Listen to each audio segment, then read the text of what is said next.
Busca primero el reino de Dios y su justicia perfecta, y lo demás añadido será. Aleluya, aleluya.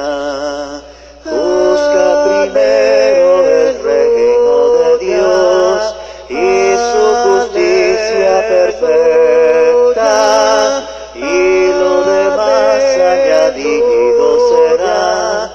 Aleluya, aleluya. Busca primero el reino de Dios y su justicia perfecta, y lo demás añadido será. Aleluya, aleluya.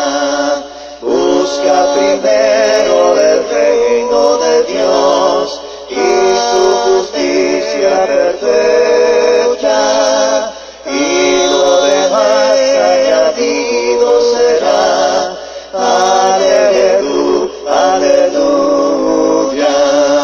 Busca primero el reino de Dios y su justicia perfecta, y lo demás añadido será. Aleluya, aleluya. Busca primero el reino de Dios y su justicia perfecta, y lo demás añadido será. Aleluya, aleluya. Hola, bienvenidos. Estamos otra vez, por la gracia de Dios, compartiendo un nuevo mensaje de esta serie que hemos titulado Discípulo.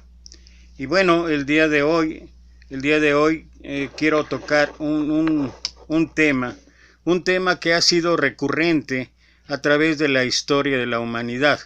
Un tema que ha sido un constante en el ser humano, porque tal pareciera que no sé qué tantas cosas necesitamos ver, conocer, saber y sobre todo no olvidar en cuanto sobre todo de Dios, en cuanto de nuestro Señor Jesucristo. ¿A qué me estoy refiriendo? Hoy estaremos tocando el tema de la incredulidad, el discípulo y su lucha contra la incredulidad. Y bueno, estamos nuevamente ahí en el pasaje de Juan. Hemos estado allí ya en dos ocasiones anteriores, en el Evangelio de Juan, capítulo 7, y vamos a ver la última parte de lo que resultó de esta fiesta de los tabernáculos y todo lo que esto ocasionó. Voy a empezar leyendo el pasaje que estaremos analizando, reflexionando en este día, y después vamos a hacer algunas consideraciones, algunas reflexiones al respecto. Sobre todo, creo que una de las cosas que más marca esta última parte del capítulo 7 es eso, la incredulidad. Dice la palabra de Dios: entonces algunos de la multitud, oyendo estas palabras, decían: verdaderamente este es el profeta. Otros decían: este es el Cristo. Pero algunos decían: ¿de Galilea ha de venir el Cristo? ¿No dice la Escritura que del linaje de David y de la aldea de Belén, de donde era David, ha de venir el Cristo? Hubo entonces disensión entre la gente a causa de él, y algunos de ellos querían prenderle, pero ninguno le echó mano. Los alguaciles vinieron a los principales sacerdotes y a los fariseos, y estos les dijeron: ¿por qué no le habéis traído? Los alguaciles respondieron: jamás hombre alguno ha hablado como este hombre. Entonces los fariseos le respondieron: ¿también vosotros habéis sido engañados? ¿Acaso ha creído en él alguno de los gobernantes o de los fariseos? Mas esta gente que no sabe la ley, maldita es. Me impresiona esto que contestaron los fariseos. Mas esta gente que no sabe la ley, maldita es. Pareciera ser que solamente el que conoce la ley, pareciera ser que solamente el que conoce la Escritura, como era el caso de los fariseos y que puede ser también el caso hoy en día, son los únicos avesados o son los únicos iluminados o son los únicos que realmente pueden discernir adecuadamente muchas de las cosas que ocurren y que pasan en cuanto a nuestra relación con Dios. Y esto es lo más equivocado, pero no quiero profundizar en esto. Dice, les dijo Nicodemo, el que vino a él de noche, el cual era uno de ellos, ¿juzga acaso nuestra ley a un hombre si primero no le oye y sabe lo que ha hecho?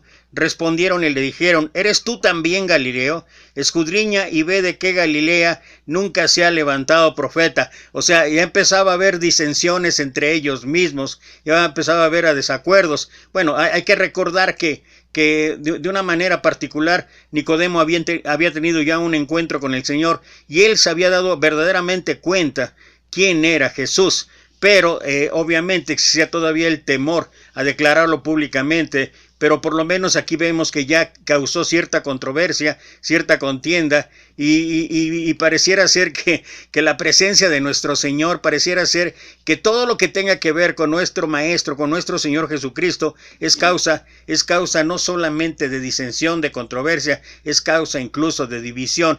Pero bueno, a lo largo de todo este capítulo hemos estado viendo las reacciones de la gente a la revelación que el Señor Jesucristo hizo de sí mismo, y una y otra vez se ha subrayado la resistencia que experimentaban las personas para aceptar que Él era el enviado del Padre.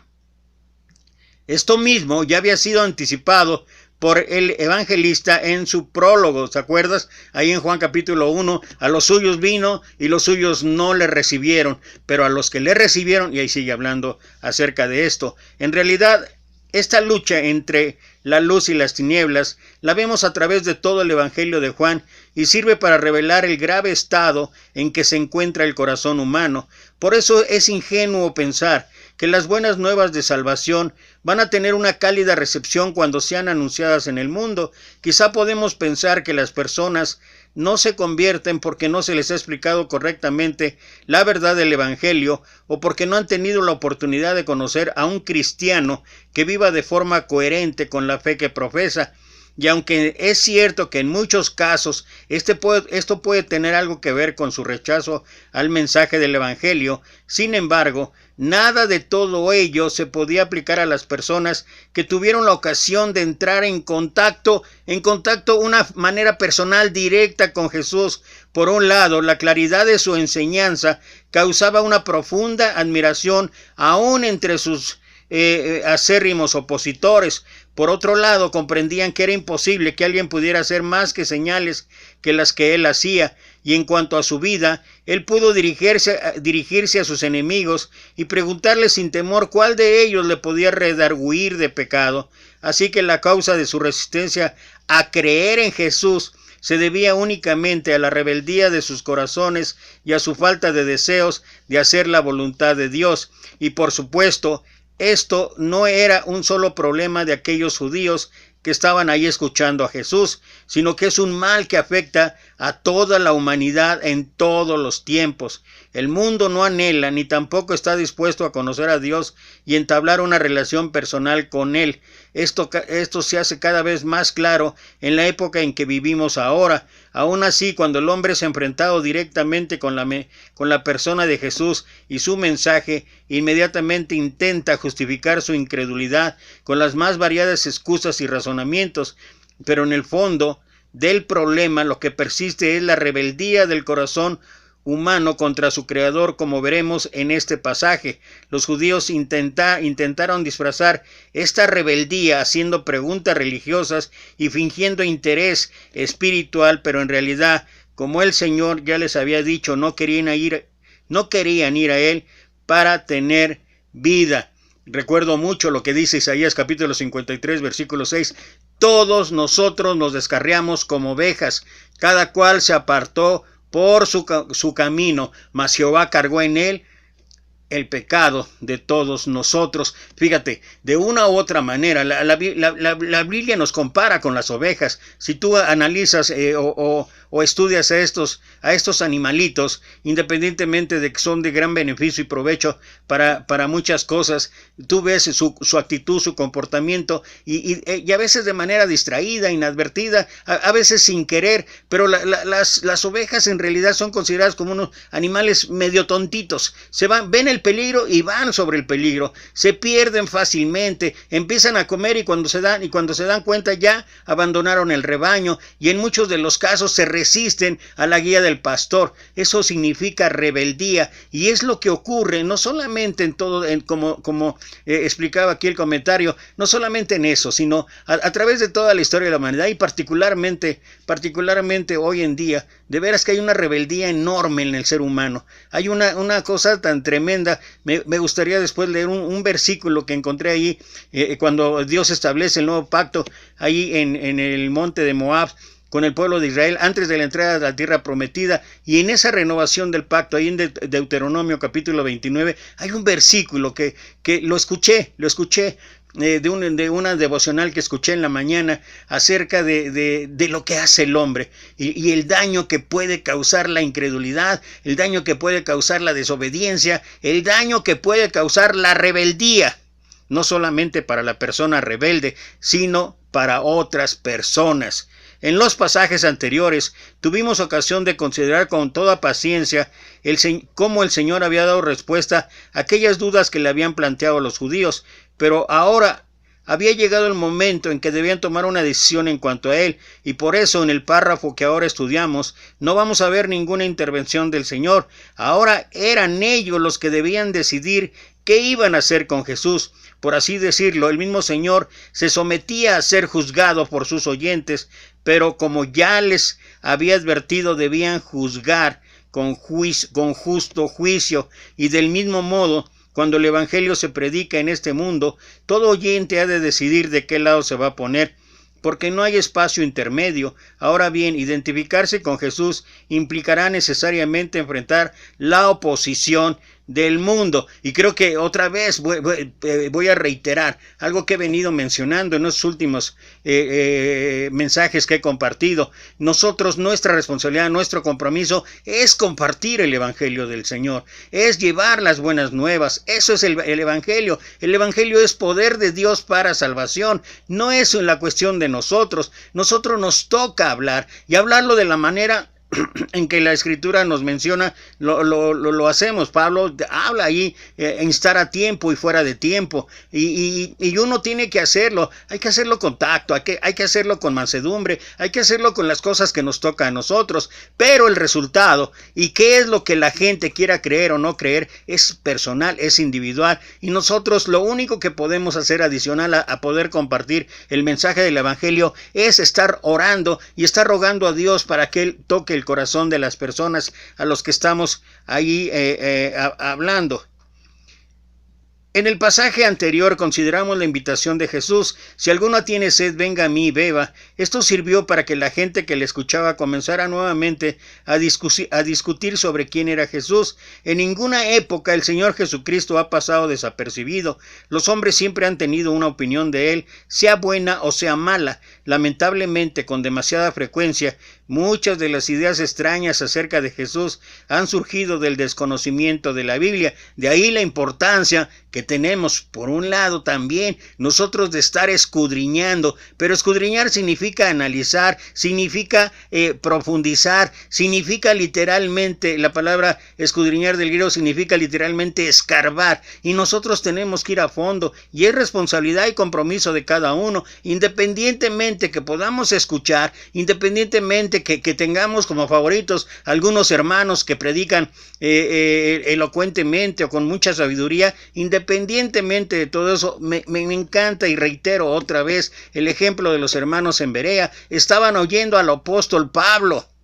De veras, se me hace una herejía como dudar lo que el apóstol Pablo estuviera hablando. Sin embargo, ¿qué hacían ellos? Escudriñaban la Escritura para ver si todas las cosas eran ciertas. Y ese es el compromiso y la responsabilidad, no de ubicarnos, no de quedarnos, no de idealizar, como muchos de nosotros hemos idealizado a hombres, idealizado dependiendo del instituto, dependiendo de los estudios, dependiendo de la sabiduría humana o dependiendo de la elocuencia que pueda tener el predicador. Gloria a Dios por una gran cantidad de estos instrumentos que utiliza el Señor, pero es responsabilidad de cada oyente, de cada uno de nosotros, el estar estudiando, no quedarnos nada más con una fracción, con un fragmento, porque eso es lo que también he mencionado, que a veces nada más sacamos un texto y lo sacamos totalmente de contexto y lo compartimos o lo vivimos o lo recordamos o lo expresamos o lo hablamos, y a veces no tiene nada que ver con muchas de las situaciones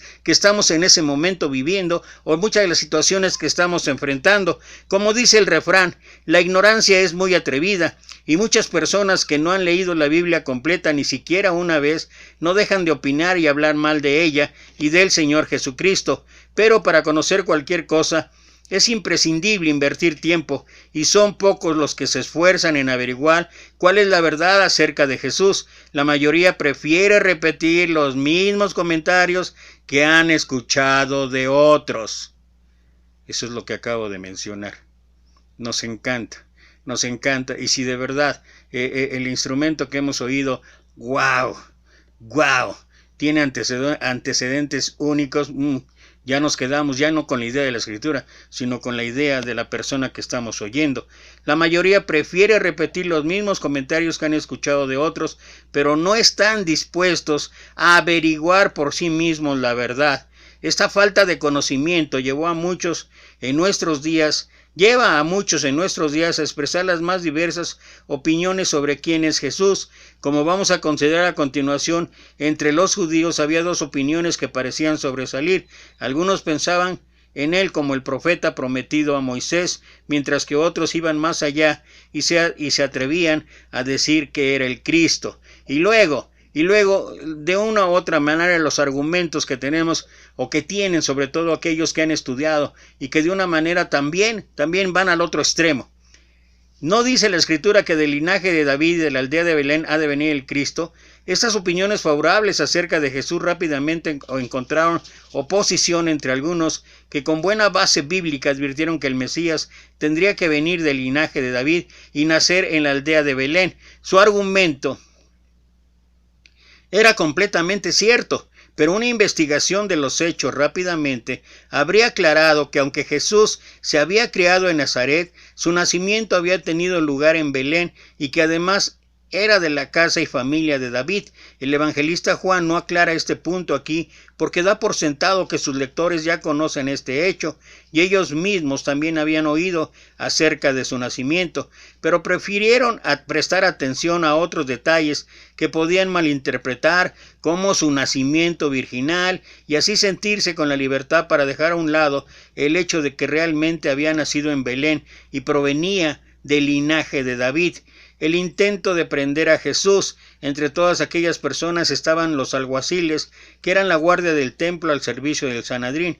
Estos habían recibido la orden de buscar la oportunidad de prender a Jesús. Sin embargo, fueron capaces de cumplir con su misión, y eso a pesar de que Jesús hablaba abiertamente en el templo donde ellos ejercían su autoridad. Así que tuvieron que regresar con las manos vacías y dar cuenta de su fracaso ante los principales sacerdotes y fariseos, sabiendo que serían reprendidos por ello.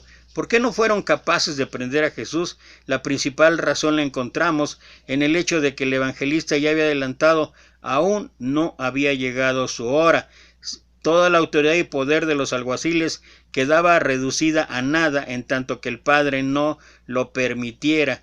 El Señor Jesús explicó este mismo principio a Pilatos cuando estuvo ante Pilatos. ¿Acaso no le dijo Pilato: a mí no me hablas? ¿No sabes que tengo autoridad para crucificarte y que tengo autoridad para soltarte? Respondió Jesús: ninguna autoridad tendrías contra mí si no te fuese dado de arriba. Por tanto, el que a ti me ha entregado mayor pecado tiene. Por eso, cuando llegó su hora, Estos mismos alguaciles que antes no habían podido hacer nada contra él, fueron los que en el huerto de Getsemaní se encargaron de arrestarlo y llevarlo ante el sumo sacerdote. Pero previo a esto, cuando ellos lo entregaron ahí ante los sumos sacerdotes, previo a esto, la otra razón por la que no le habían arrestado era porque ellos también habían quedado fascinados por la enseñanza de Jesús. Es muy significativo que estos hombres que constantemente estaban en el templo vigilando todo lo que ahí se hacía y que habrían escuchado infinidad de veces a los mejores oradores del judaísmo, sin embargo no lograron ocultar delante de los principales sacerdotes y de los fariseos que jamás hombre alguno había hablado como este hombre. Esto es algo de verdad para resaltar. Es extraño que hombres de su oficio que no se dejan arrebatar fácilmente por discursos públicos, quedaron absortos escuchando a un rabino en el templo, pero es que el Señor Jesucristo no era un rabino más, era el mismo Hijo de Dios, el Cristo prometido. Así que a pesar de la reprimenda que de sobra sabían que se iban a llevar, no tuvieron otra opción que admitir su admiración por Jesús, y en el informe que presentaron ante el Sanedrín, toda la guardia estuvo de acuerdo en confesar que en su vida no habían escuchado a otro hombre así. Tenían la sensación de que había algo sobrenatural en él y se encontraron impotentes para prenderle. Así es que en lugar de obedecer de forma mecánica las órdenes de los superiores, se atrevieron a presentar su propia opinión personal sobre Jesús. Todo el mundo sabe que las cosas no funcionan así. Un policía no tiene que cuestionar las órdenes de un superior, lo que debe hacer es cumplirlas. Así que ellos se estaban metiendo en un problema serio. Pero ¿cómo podían quedar indiferentes ante la palabra del mismo Hijo de Dios? Esta misma admiración por las palabras de Jesús ha sido experimentada también por millones de personas en todas las épocas, porque su voz sigue resonando todavía por medio de la palabra escrita. Y bueno, una de las primeras cosas que reprendieron los líderes fariseos, como era de esperar, el testimonio de los alguaciles enfureció ahí a los fariseos. ¿Qué derecho tenían estos subordinados a pensar por su cuenta? Seguramente se alarmaron cuando vieron que el poder que tenía sobre ellos se le estaba yendo de las manos por causa de Jesús, y yo creo que era parte de lo que se negaban a aceptar, y es parte de lo que nos negamos hoy en día a aceptar. En verdad, muchos de nosotros, predicadores, ministros, muchos de nosotros que hemos servido a la obra de tiempo completo, yo creo, y de quien sea el caso que lo sea, o sea, cada quien, yo no estoy señalando a nadie, ni siquiera estoy tratando de inventar algo que no es, pero lo que sí he mencionado es que muchas de las ocasiones, cuando he mencionado acerca del tema de tener ancianos, diáconos, evangelistas, maestros y todo lo demás, y que de inmediato surgen así argumentos bíblicos, así como lo que sacaban los fariseos, y no es otra cosa más que el predicador tiene que seguir siendo la figura central, tiene que seguir siendo el hombre ideal, tiene que seguir siendo el líder natural, tiene que seguir siendo, y ¿qué hace el evangelista, el ministro o el predicador? ¿Qué hace? Su esfera de comodidad, y que nadie se lo quita. De ninguna manera iban a aceptarlo sin luchar contra ello. Lo primero que hicieron fue acallar a los alguaciles, pero no con argumentos racionales, sino haciéndoles objeto de su sarcasmo despectivo. ¿También vosotros habéis sido engañados? ¿Quiénes eran ellos para ir en contra de la autoridad de los grandes y entendidos en materia religiosa? Si todos ellos estaban de acuerdo en rechazar a Jesús, cualquiera que pensara de otra forma necesariamente estaría equivocado. Esa actitud de superioridad y desprecio fue la que mantuvieron siempre frente a todo aquel que salía en defensa de Jesús. Pronto lo volveremos a ver en el caso de Nicodemo y en muchos episodios o pasajes que todavía nos falta por analizar. Este tipo de respuestas ha caracterizado el espíritu de liderazgo en muchos grupos religiosos en todos los tiempos. Ellos se colocan entre Dios y los hombres y quieren que todos los hombres acudan a ellos si quieren tener una relación personal con Dios. Hacen creer a la gente que son ignorantes y que por ellos mismos no pueden llegar a conocer a Dios. De este modo los apartan de la palabra de Dios y los hacen depender de lo que ellos les dicen. Siempre es más fácil manipular a aquellos que desconocen la palabra y ellos lo saben. Quieren personas que no piensen por su cuenta, sino que simplemente se dejen llevar por lo que se les dice y por eso tampoco hacen nada por enseñarles la palabra. Pero Dios quiere tener una relación directa con cada uno de los hombres sin ningún otro mediador que no sea Jesucristo. Fíjate, en la segunda carta a Timoteo, en el capítulo 2, Pablo le dice a Timoteo: lo que has oído de mí ante muchos testigos, esto mismo lleva a cabo. Prepara hombres fieles, idóneos para enseñar a otros. Eso es lo que se puede llamar discipulado, es lo que se puede llamar reproducción, y eso es lo que menos estamos haciendo. Muchos de nosotros, en lugar de replicar lo que gracias a Dios, por la gracia de Dios hemos aprendido, hemos conocido, en lugar de replicarlo en otros, pero de una manera directa, personal. No se trata de estar predicando y predicando y predicando, porque he oído que seminarios van, seminarios vienen, o yo mismo, seminarios van y seminarios vienen, y la gente, wow, y esta semana va a haber toda esta serie de mensajes, como 8, 10, 12 mensajes, y grandes predicadores van a estar ahí, y qué bueno, gloria a Dios por ello. Pero el trabajo de discipulado es un trabajo individual, es un trabajo personal. Ve el ejemplo, no lo estoy diciendo yo. ¿Qué hizo Pablo con Timoteo? ¿Qué hizo Pablo con Tito? ¿Qué hizo Pablo con Filemón? ¿Qué hizo Pablo con Silas? Entre otros, preparó hombres fieles, idóneos para enseñar a otros. Y cuando se hace de esa manera, cuando se replica de esa manera, entonces hay más posibilidad que de veras el cuerpo de Cristo crezca, que haya unidad, que haya entonces el patrón bíblico que manda el Señor. Y eso es algo que pareciera ser que nos hemos resistido en una y en otra ocasión. A veces volteamos la mirada, criticamos y juzgamos a otros grupos religiosos, y con nosotros es igual. Esto fue durante siglos la posición de este grupo numeroso que todos ustedes conocen, que nadie estudiara la palabra porque solo los especialistas pueden sacar el verdadero sentido. El pueblo comete equivocaciones muy graves. Este fue el espíritu con el que juzgaron en la Inquisición a muchas personas, y esto fue durante siglos y siglos. La mecánica, esto fue la manera en que la religión manipuló al ser humano.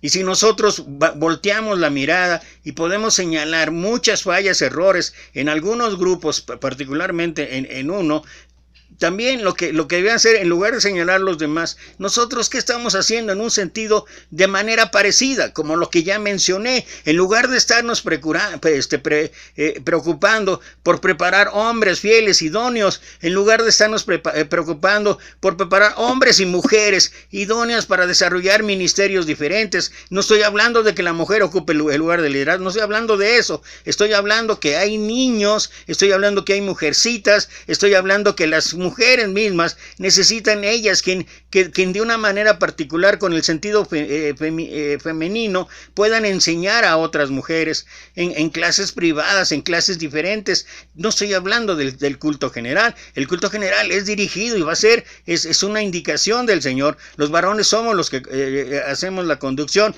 pero no puede ser que sigamos con un cacicazgo, porque no puedo llamarlo de otra manera, como lo hemos tenido hasta el momento. He conocido congregaciones donde el predicador ya se volvió vitalicio. 25, 30, 35, 40 años hasta que se muere. Y luego cuando se muere su hijo es el que sube al poder. O sea, eso no es bíblico. Y esa es una de las causas por las cuales la iglesia, nuestra hermandad, la iglesia de Cristo no crece. Es una de varias, pero esa es una de las causas. ¿Por qué no preparamos hombres y mujeres fieles, idóneos para enseñar a otros? ¿Acaso ha creído en él alguno de los gobernantes o de los fariseos? Los fariseos estaban furiosos.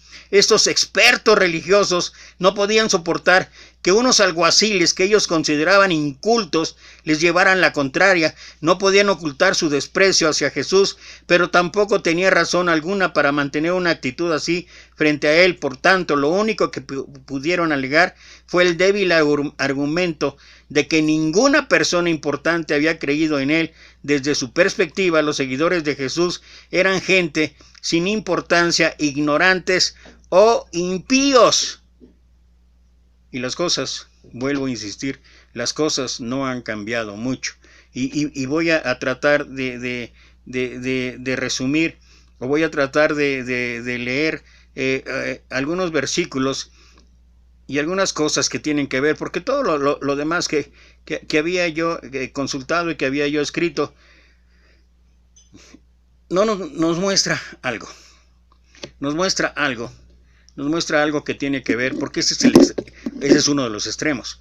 Una de las cuestiones que la Biblia misma aclara es, Oseas 4:6, mi pueblo fue destruido porque le faltó conocimiento. Jesús mismo en Juan 5:39 dice, escudriñad las escrituras porque a vosotros os parece que en ellas encontraréis la vida eterna y ellas son las que dan testimonio de mí. Romanos 17 dice que la fe viene por el oír la palabra de Dios.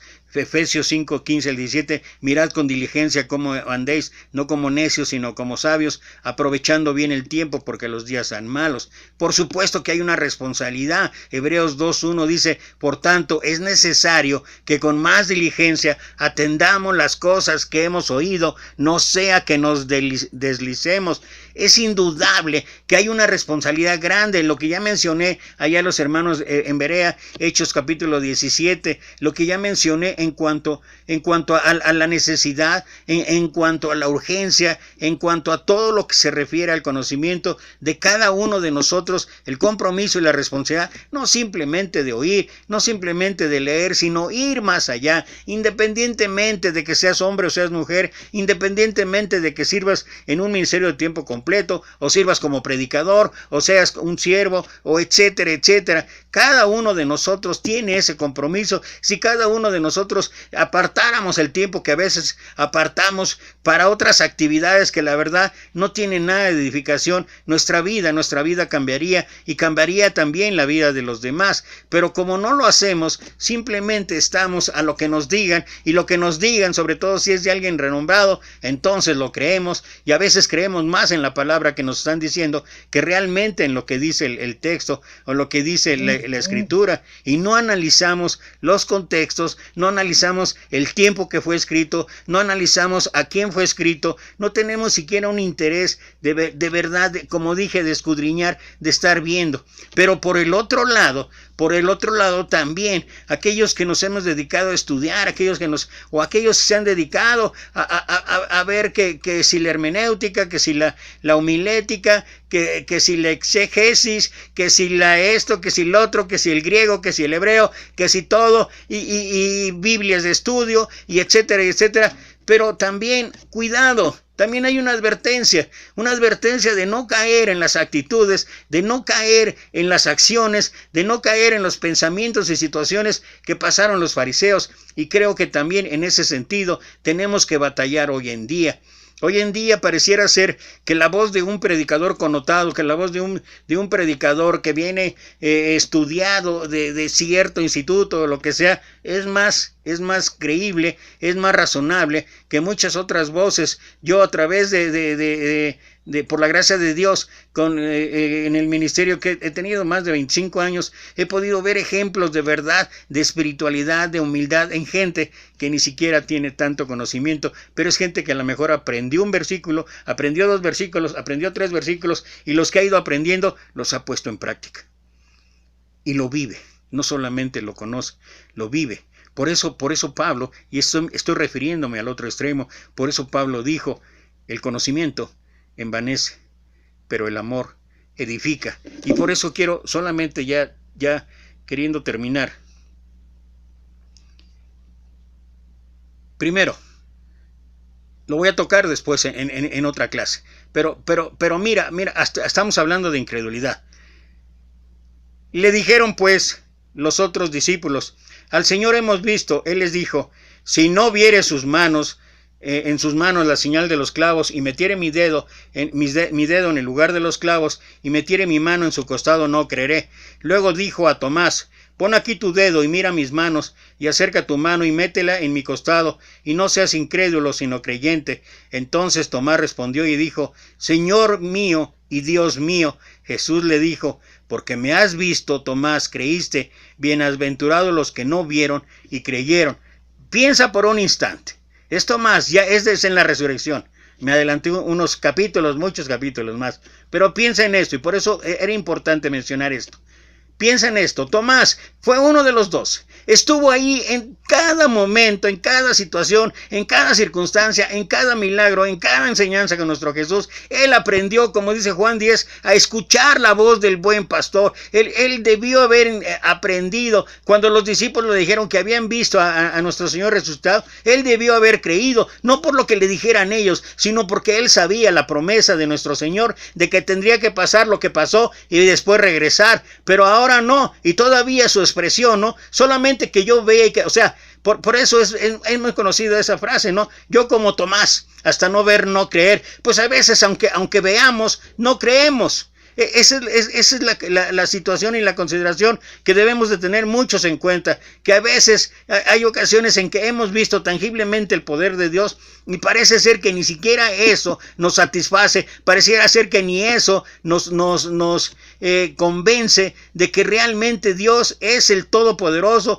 que realmente Dios está en el control de todas las cosas. Y este tiempo que estamos pasando es un tiempo para recordar todo esto, que Dios es el Rey soberano, que Dios es el quien tiene la autoridad, pero el ser humano así es, cada cual se apartó por su camino. O sea, nosotros buscamos otros caminos, nosotros buscamos otras salidas, nosotros buscamos otras soluciones a través de mil cosas más, y pareciera ser que lo que vimos ahora sí me voy de este lado, y lo que vimos ahora me voy del otro lado, y a veces somos así, como las olas del mar, y por eso es que nuestra vida no cambia.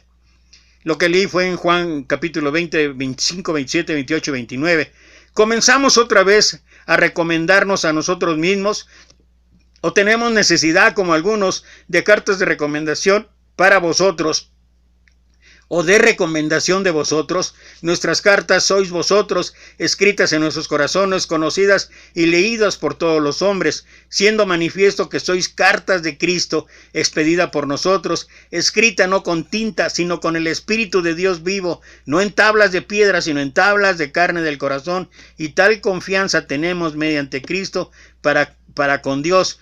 No que seamos competentes por nosotros mismos para pensar algo como de nosotros mismos, sino que nuestra competencia proviene de Dios, el cual asimismo nos hizo ministros competentes de un nuevo pacto, no de la letra, sino del Espíritu, porque la letra mata, mas el Espíritu vivifica.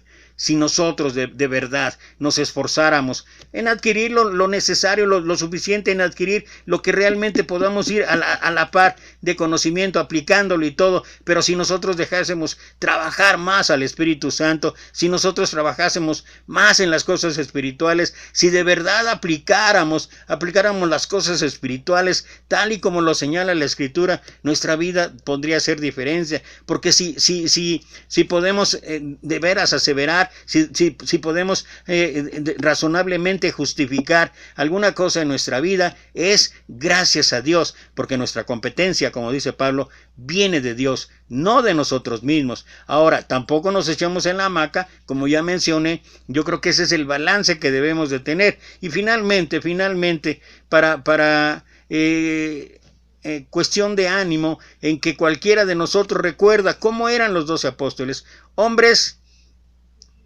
sin letras, hombres del vulgo, y sin embargo, trabajó con ellos nuestro Señor 3 años y medio, y ¿en qué los convirtió? En verdad, ¿en qué los convirtió? Pues mirad, hermanos, vuestra vocación, que no sois muchos sabios según la carne, ni muchos poderosos, ni muchos nobles, sino que lo necio del mundo escogió Dios para avergonzar a los sabios, y lo débil del mundo escogió Dios para avergonzar a lo fuerte, y lo vil del mundo y lo menospreciado escogió Dios, y lo que no es para deshacer lo que es, a fin de que nadie se jacte en su presencia. Cualquiera que sea el caso. de uno o de otro lado, de los extremos que he mencionado, cualquiera que sea el caso, hay algo natural en el ser humano.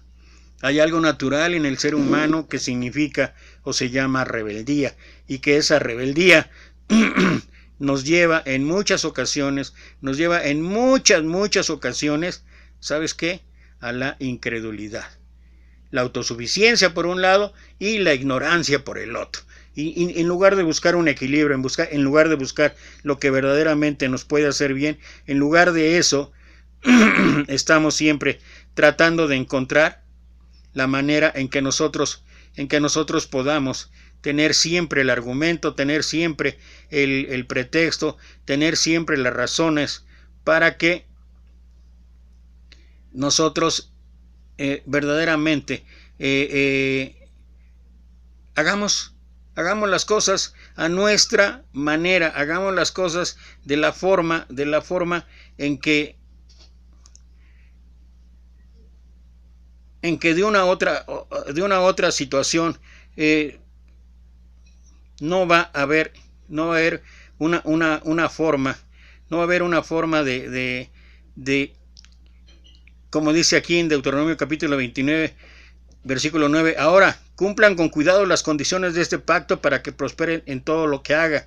Y luego habla de todo lo que el Señor ha establecido, lo que el Señor hizo con su pueblo desde la salida de Egipto, y todo recordándoles la responsabilidad individual que tenía cada uno. Y me encanta este versículo. Solamente con eso termino.